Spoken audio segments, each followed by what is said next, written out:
Hello guys! Hello Fire Sign! Hello Leo, Aries, Sagittarius!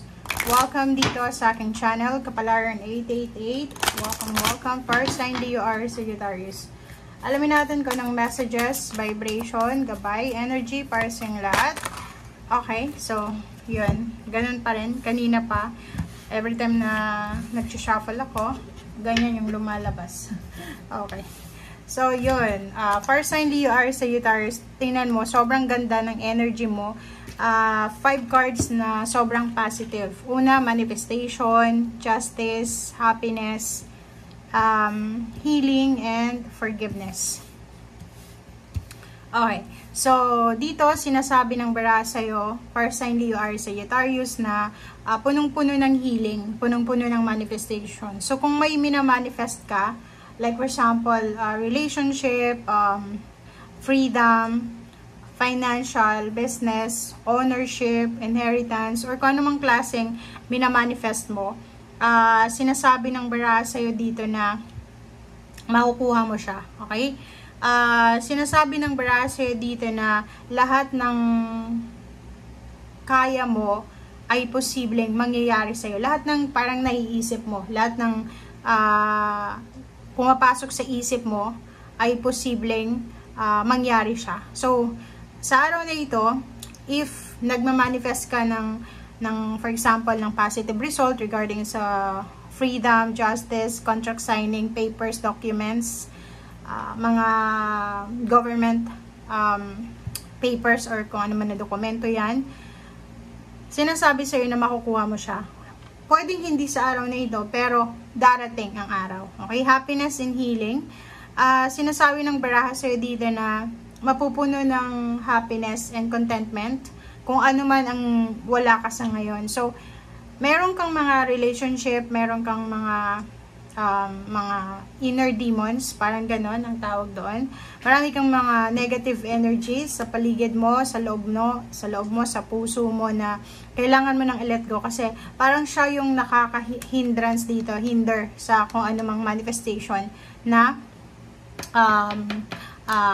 kailangan mo or na-manifest mo. For example, relationship, okay, maganda yung takbo ng financial mo, for example, pero yung relationship mo sa pamilya mo, hindi siya maganda.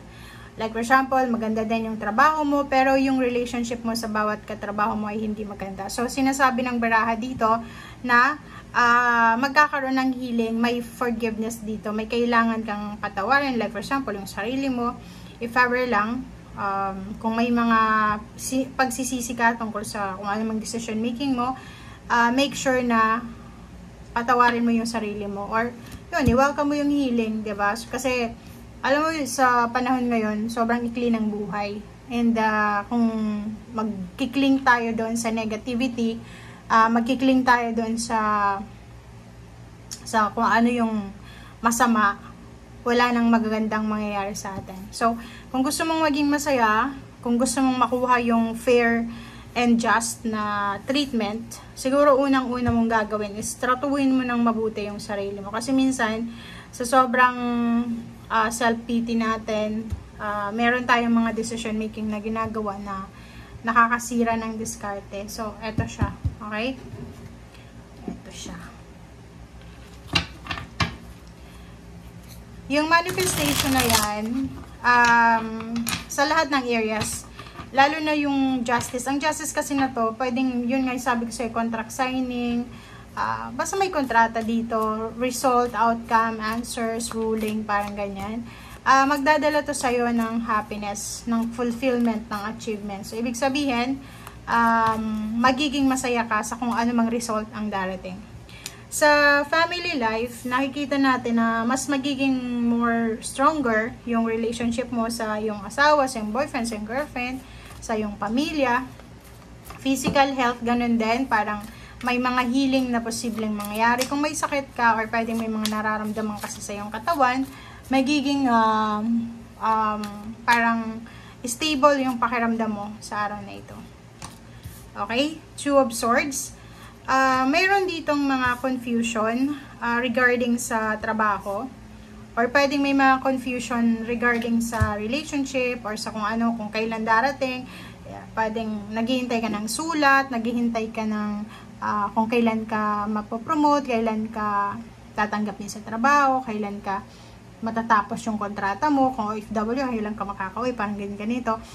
Sinasabi ng Barasa dito na as much as possible, mag-focus ka sa kung anong ginagawa mo sa ngayon, and wag kang masyadong mag-focus doon sa result na ginagawa mo to kasi gusto mo yung result na ganun-ganyan. So, enjoy mo lang yung proseso.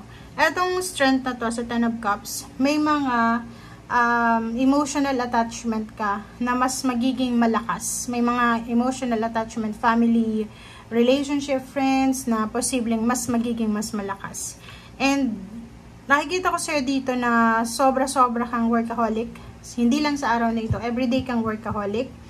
And iwasan mo yung, like sa trabaho, di ba, may mga competition, may mga pataasan ng ere, ng ihi, ang tawag doon, di ba? Yung iba sa inyo dyan, may mga pataasan ng pride or kano pa man, may mga sumisip-sip sa boss or sa employer, ganyan, ganito. Umiwas ka sa ganyan, okay? Yung Eight of Wands is good news siya. So, may mga paparating sa yung good news na pwedeng magdala sa iyo ng healing.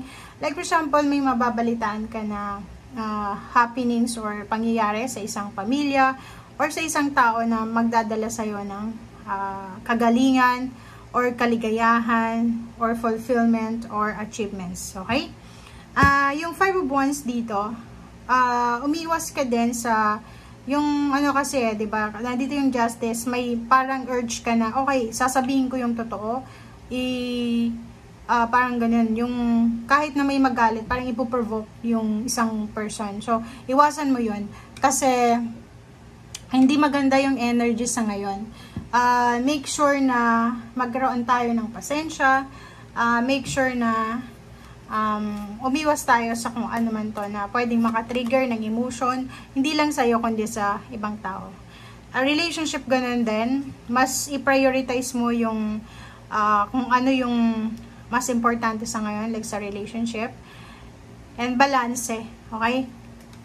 Ang ganda ng baraha mo, lahat eto maganda. May mga reconciliation, may mga renewal ng relationship, may mga renewal of contract. Kaso lang, ang nakikita natin dito na medyo magiging sagabal is yung pride natin. Okay? Yung family life, wala namang masyadong problema dito. Wala kang dapat ay pag-alala. Yung trabaho, ganun din.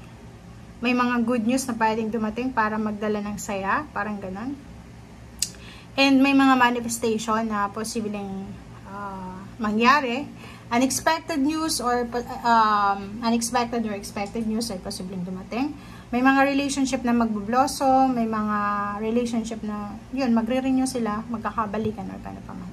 Okay, so thank you for watching. See you again tomorrow and bye!